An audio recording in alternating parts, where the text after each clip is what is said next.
تیسری بات اللہ کے نبی نے فرمایا کہ قرآن کی تعلیم سے انہیں آراستہ کرو۔ آپ پوچھیں گے کہ نبی کی محبت کیسی سکھائی جائے، ان کے دلوں میں نبی کی محبت کیسی ڈالی جائے، اس کے لیے تو یہ محاورہ ہے۔ ارے نبی کا ذکر کرتے جاؤ، نبی کی محبت پیدا ہوگی۔ نبی کا مقام بتاؤ، نبی کی محبت پیدا ہوگی۔ نبی کا عرض بتاؤ، نبی کی محبت پیدا ہوگی۔ نبی کے معجزات بتاؤ، نبی کی محبت پیدا ہوگی۔ نبی کی سیرت بتاؤ، نبی سے محبت پیدا ہوگی۔ ارے نبی کی سیرت میں تو سب کچھ ہے۔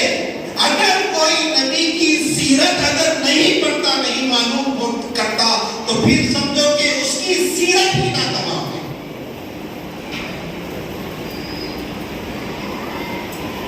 آدمی کا کردار مکمل طور پر صحیح نہیں ہو سکتا جب تک کہ وہ اپنے کردار کو نبی کے کردار کے مطابق نہ ڈھالے۔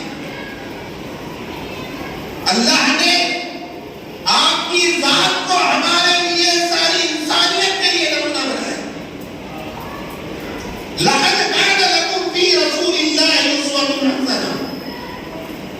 رب تبارک و تعالیٰ فرماتا ہے تمہارے لیے نبی کریم صلی اللہ علیہ وسلم کی ذات میں اسوہ ہے، نمونہ ہے۔ آج ہم جو در در کی ٹھوکریں کھا رہے ہیں، اس کی وجہ یہی ہے کہ ہم نے نبی کا در چھوڑ دیا۔ طریقے مصطفیٰ کو چھوڑنا ہے وجہ بربادی۔ طریقے مصطفیٰ کو چھوڑنا ہے وجہ بربادی۔ اسی سے قوم ہوئی ہے بے اقتدار اپنی۔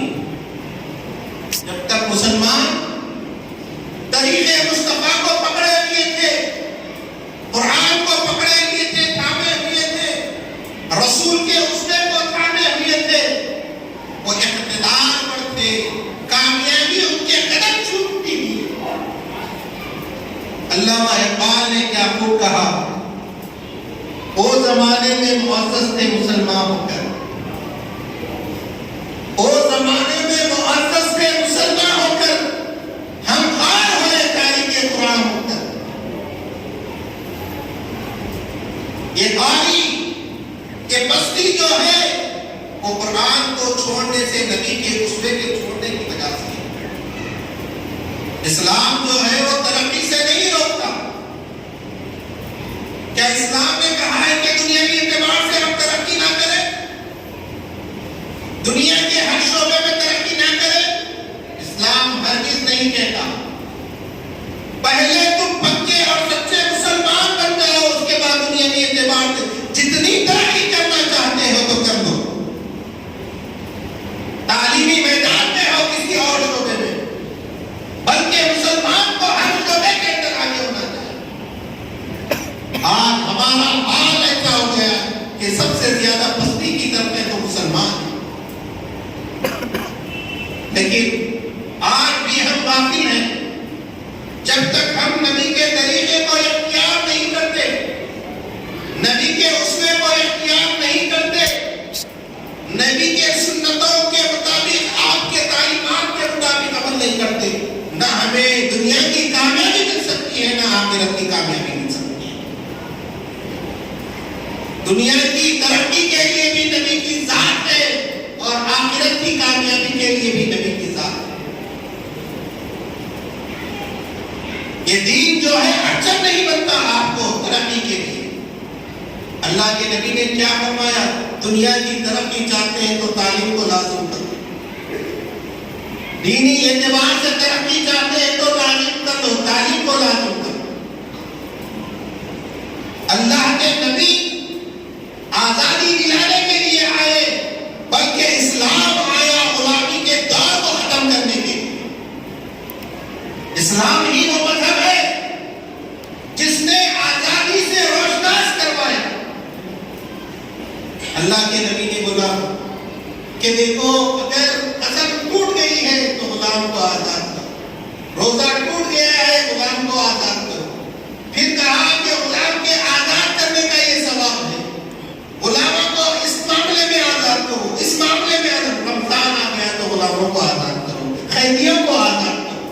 اسلام آیا آزادی دلانے کے لیے انسانیت کو. آج لوگ اسلام پر اعتراض کرتے ہیں، اسلام پر اعتراض کرتے ہیں کہ عورتوں کو ان کے حقوق نہیں دیتا اسلام. ارے ہمارے نبی وہ نبی ہیں دنیا میں تشریف لاتے ہی عورت کو آزادی ملی، سوئبہ آزاد ہو گئی. دیکھیے یہ ہمارے نبی کے قدموں کی برکت ہے. جیسے ہی آپ کے ولادت کی خوشخبری ابو لہب کی بیٹی سوئبہ نے دی تو فوراً ابو لہب نے سوئبہ کو آزاد کر دیا. ہمارے نبی دنیا میں آتے ہی یہ بتا دیا کہ دیکھو میں اب عورتوں کو آزادی دلانے کے لیے آیا.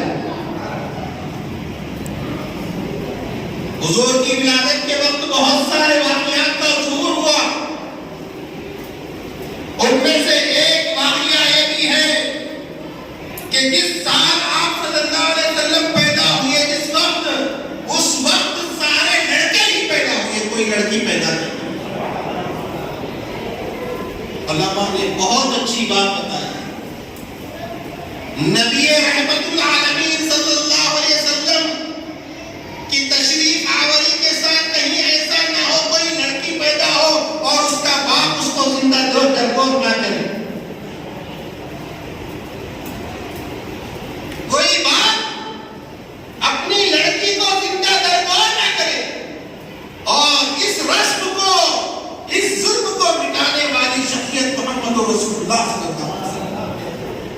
ورنہ آپ کے آنے سے پہلے لڑکی پیدا ہو تو معیوب سمجھا جاتا، اس کو زندہ درگور کیا جاتا تھا.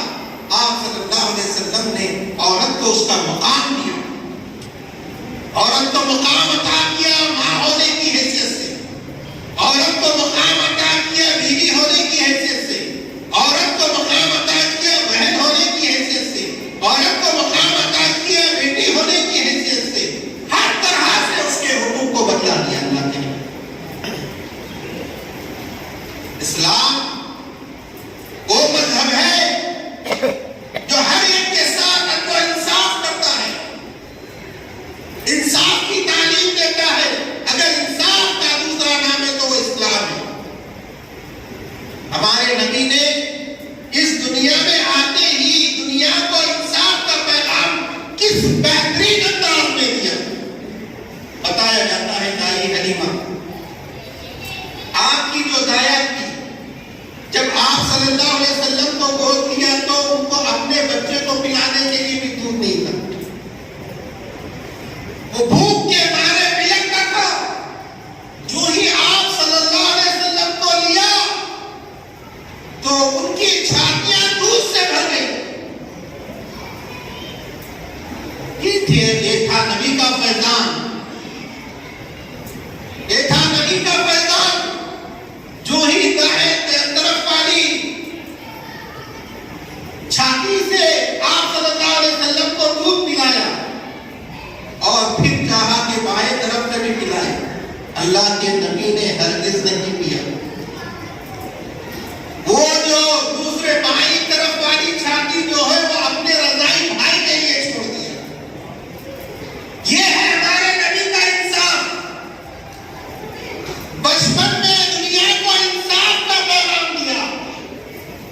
دیکھو وہ حصہ جو ہے وہ میرے رضائی بھائی کا حصہ ہے. اس حصے کے اندر کسی قسم کا ظلم نہیں ہونا، ناانصافی نہیں ہونا.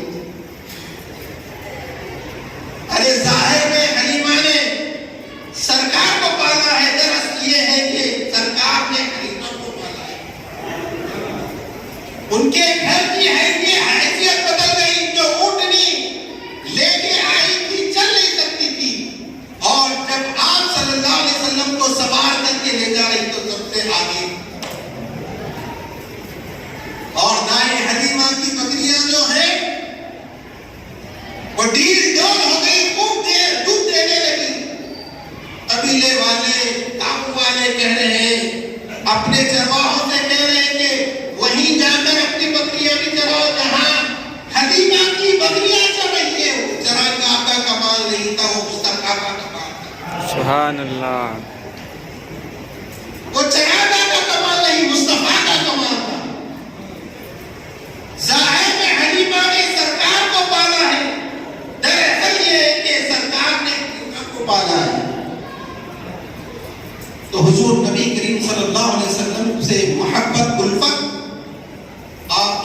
تعلیمات پر عمل کریں، اپنی نئی نسلوں کو دین کی تعلیم سے آراستہ کریں، محبت رسول سکھائیں، اہل بیت اطہار کی محبت سکھائیں اور قرآن کی تعلیم سے آراستہ کریں اور دنیاوی اعتبار سے بھی ان کو تعلیم سے آگے بڑھائیں اور آراستہ کریں۔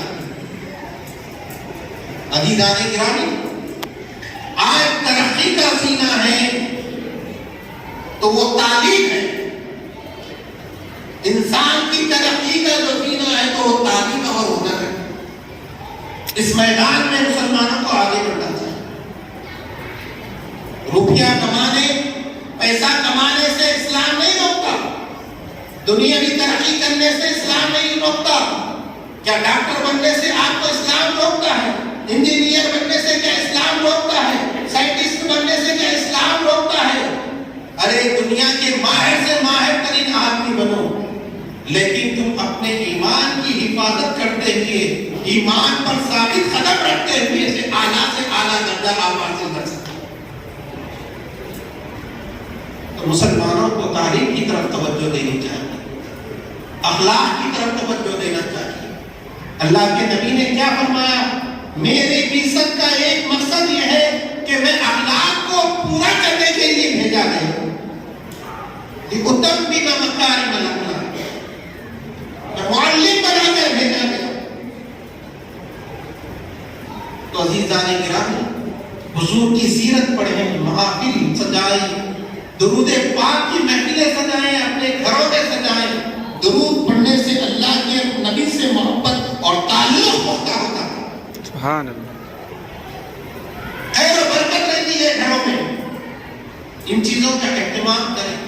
اللہ تبارک و تعالیٰ سے دعا ہے کہ اے پروردگار آج کی اس مجلس کو قبول فرما، دامے درہمے جس حیثیت سے بھی کار خیر میں جو لوگ تعاون کرتے ہیں، مولا ان پر رحم فرما، کرم فرما، ان کے مال و منال میں برکت عطا فرما، عمروں میں برکت عطا فرما، گھر میں برکت عطا فرما، اولاد میں برکت عطا فرما، ملازمتوں میں برکت عطا فرما، تجارت میں برکت عطا فرما۔ اے پروردگار ہم سب کے جائز مقاصد کو پورا فرما، ہم کو دنیا میں ترقی عطا فرما، آخرت میں نجات عطا فرما۔ اے پروردگار عذاب جہنم سے ہماری حفاظت فرما۔ اے پروردگار جو پریشان حال ہے اس کی پریشانی کو دور فرما، جو بیمار ہے اس کو شفائے عاجلہ کاملہ عطا فرما، جو قرض والا ہے مولا اس کے قرض کے ادائی کے اسباب بنا۔ اے پروردگار جو لڑکیاں بن نہائی ہیں اللہ، سنت کے مطابق آسانی کے ساتھ ان کے نکاح کے انتظامات فرما۔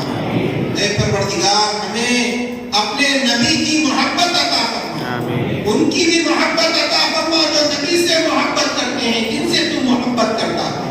اے پروردگار ہم کو سیدھے راستے پر چلا، ان لوگوں کے راستے پر چلا جن پر تو نے انعام کیا ہے، ان لوگوں کے راستے سے بچا جن پر تیرا غضب ہوا ہے، جو گمراہی کا شکار ہوئے ہیں۔ اے پروردگار ایمان اور اسلام پر ہمیں استقامت عطا فرما، احکام اسلام پر عمل کرنا ہمارے لیے آسان فرما۔ اے پروردگار جتنے بھی مرحومین ہیں سب کی مغفرت فرما، سب کے قبور کو منور فرما، سب کے درجات میں بلندی عطا فرما، سب کا حشر نبیین صدیقین شہداء صالحین کے ساتھ فرما۔ اے پروردگار عالم اسلام کے مسلمانوں کی جان مال عزت و آبرو کی حفاظت فرما، دشمنان اسلام کے منصوبوں کو اور ان کی سازشوں کو نیست و نابود فرما۔ اے پروردگار آسمانی آفتوں سے زمینی فتنوں سے ہماری حفاظت فرما۔ اے پروردگار امراض جسمانی روحانی سے ہماری حفاظت فرما۔ اے پروردگار ہم کو عزت کی زندگی عطا فرما اور ایمانی موت نصیب فرما۔ اے پروردگار ہماری دعاؤں کو اپنے فضل و کرم حبیب پاک صلی اللہ علیہ وسلم کے صدقے طفیل قبول فرما۔ وصلی اللہ تعالی علی خیر خلقہ و نور عرشہ سیدنا محمد و آلہ و صحبہ اجمعین والحمد للہ رب العالمین۔